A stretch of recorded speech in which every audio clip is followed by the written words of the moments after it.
Hello, welcome to Educationally Speaking.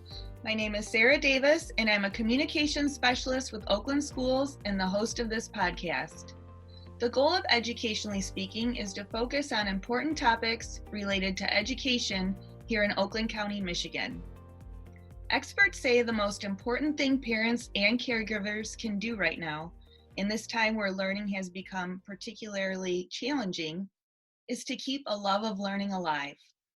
Parents and caregivers are essential partners in supporting learning at home, but what does that mean?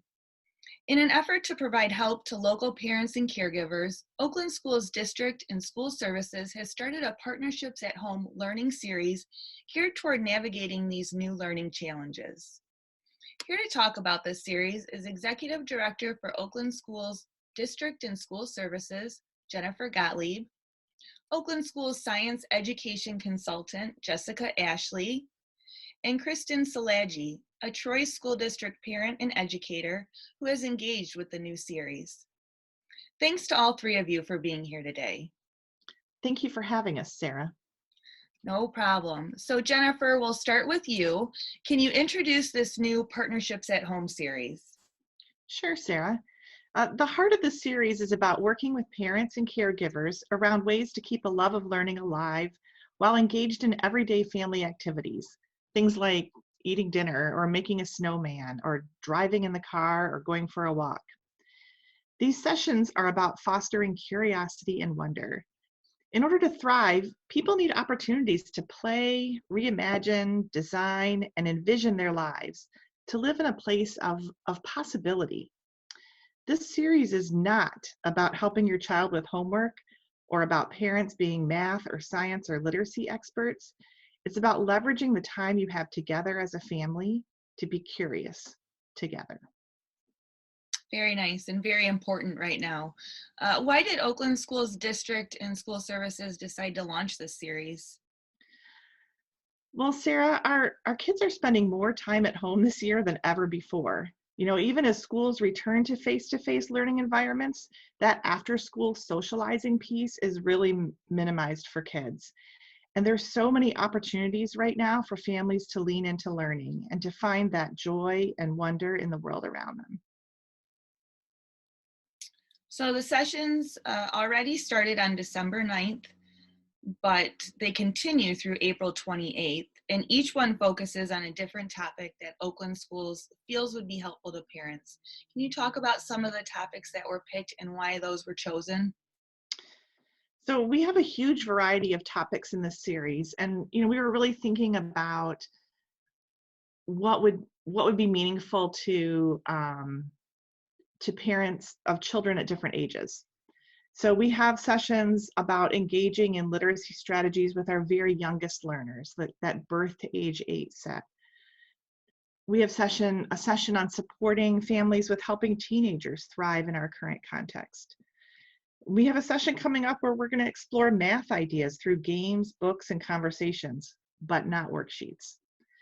And sometimes the topics are really serious, so it may seem tricky to connect the joy we've been talking about to a session on talking with children about race, racism, and anti-racism. But kids find joy and purpose and in making a difference in the world, and these sessions will support families in doing that. Very, very nice. So it seems like a good variety of topics that almost any parent would find helpful. And the next one we have coming up is in fact on February 3rd, and it's called Keep 'em Curious, Exploring the Wonder of Our World. And it's facilitated by Jessica Ashley, who I just introduced, and James Emmerling, Instruction and Pedagogy Consultant. Jessica, can you talk a little bit about your session in particular? Absolutely, Sarah. Keep 'em Curious, Exploring the Wonder in Our World is a session about cultivating a sense of wonder with our children. Kids of all ages are naturally curious, and we like to say that the whole world is a classroom. From the moment children can talk, they begin asking why. In our session on February 3rd, we'll start by wondering about some puzzling phenomena with the participants, like why do we sometimes see the moon during the daytime sky? And how do monarch butterflies navigate 3,000 miles during migration? These types of puzzling questions that our children ask, or that we can ask our children, are excellent launch pads into being curious together. After a bit of wondering together, we'll transition into thinking like a scientist and how that can help families figure things out and solve problems. We'll hone in on 4 important questions that will drive conversations in your family to promote a sense of wonder and scientific thinking. We'll even walk through a teenage example of what to do if your teenager's car won't start one morning. You know, when scientists are doing science, they begin with a question, and parents can promote curiosity and wonder, not by giving children the answers, but rather connecting with them and asking some open-ended questions. When parents do this, they empower their children to access their own knowledge, to make sense of their situation, and work towards solving their own problems. We'll offer up some question stems that parents can use with their children when they wonder about something. This session will conclude by providing families with some informal resources for how to engage in our wonder-filled world as a family. That sounds like an amazing session. I know I have 2 young boys, and there's been, with the at-home learning, there's been a lot of scientific experiments going on. So having some guidance in that realm would be very helpful. When the idea was presented by Oakland Schools District and School Services to start this series, what made you and James apply to hold a session? Well, Sarah, we were so excited for the opportunity to share how important the practice of science is in our everyday lives. Science concepts are all around us if we choose to look at our situation through that lens. Science shapes our everyday lives in so many ways, anything from playing sports to cooking in the kitchen, and even policy in our world. Even right now, in the midst of the pandemic, people are looking for science to solve a global problem. These are all opportunities to have great conversations with our kids. When we provide children with the right scaffolds for systematic thinking and to think like scientists, they see challenges as opportunities. And they start by asking questions, seeking advice from credible resources, gather some evidence, and then work towards their desired outcomes. This way of thinking promotes collaboration and innovation and builds resilience. No longer do we need to memorize a bunch of scientific facts. Google is pretty good for that. But rather, children are learning to think like scientists in their everyday classes by exploring puzzling phenomena. And parents and caregivers can utilize thinking like a scientist to keep them curious at home. Right, and like we mentioned, that parent connection is so important. So thank you, Jessica. Christin, you're a mom of 2 in the Troy School District. How did you learn about the Partnerships at Home series? I came across a flyer. I'm pretty sure it came out through the district. I just know it was in my email box. Okay, and when you read the flyer, what about it caught your eye and made you think, you know, these are some sessions that would be valuable to me and my family? Looking at the list of them, one of the first ones that I noticed was the one that I attended about home libraries. And I have a 10-year-old daughter who doesn't enjoy reading, and I'm always looking for ways to engage her more. She's a very strong reader, she just doesn't enjoy it. And then I have a 13-year-old boy who I can't get to put down books, and I never seem to have enough. So that one really sparked my interest. And also, I enjoy science, and I'm always looking for new activities and things to do with my kids at home. So I thought that would be another fun one to check out and try and see if there was ways I could bring that into my house. Yeah, I think I'm gonna have to check out that one too. But like you mentioned, you already attended one called the Home Libraries as Mirrors and Windows. So can you talk a little bit about what happened in that session and what you learned from it?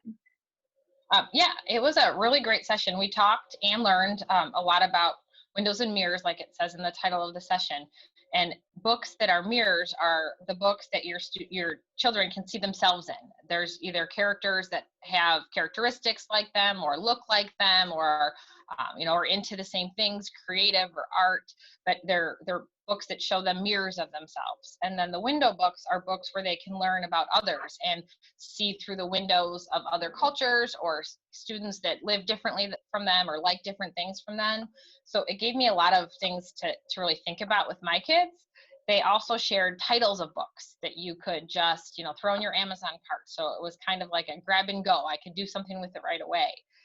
But one of the things that was, I think the best for us is that they kind of challenged you or talked to you about how to do a library inventory at home, to kind of go through your home library with your kids and see, do we have mirror books? Do we have window books? If we like science, do we have books on the things we like? If there's things we don't know that much about, do we have books that teach us about those? So it was really an interesting activity that the kids and I are starting small and trying to add to our library by doing that inventory and see what's missing that we should probably include. Very neat. I've never thought of home libraries in that way either. Jennifer, say a parent is interested in tuning into these sessions. What else do they need to know? So basically the sessions take place on Wednesday evenings from 7 to 7:45 in Zoom, and they're free to attend, but registration is required. And you can find out more information, like there's a list of all the sessions and registration information on the Oakland Schools website if you look under Parent Family Events, you can find what you need there. Okay, great. Thanks to each of you for being on the show today and talking about this great new series. Best of luck to you, Jennifer and Jessica. I hope there's a lot of parent engagement in the remaining sessions. Thank you for having us on the show. No problem. This podcast was brought to you by Oakland Schools Intermediate School District's Communication Services and is produced by Media Production and Distance Learning Manager Mark Hansen. Oakland Schools is a regional service agency that offers support services to school personnel, which are better delivered regionally and provide cost, size, and quality advantages to those we serve. You can find more information on Oakland Schools at oakland.k12.mi.us. I have been your host for this podcast, Sarah Davis, and you can find this and future episodes of Educationally Speaking on Anchor FM. We hope you will join us for our next episode, where we will continue to bring you topics that affect every student, every day.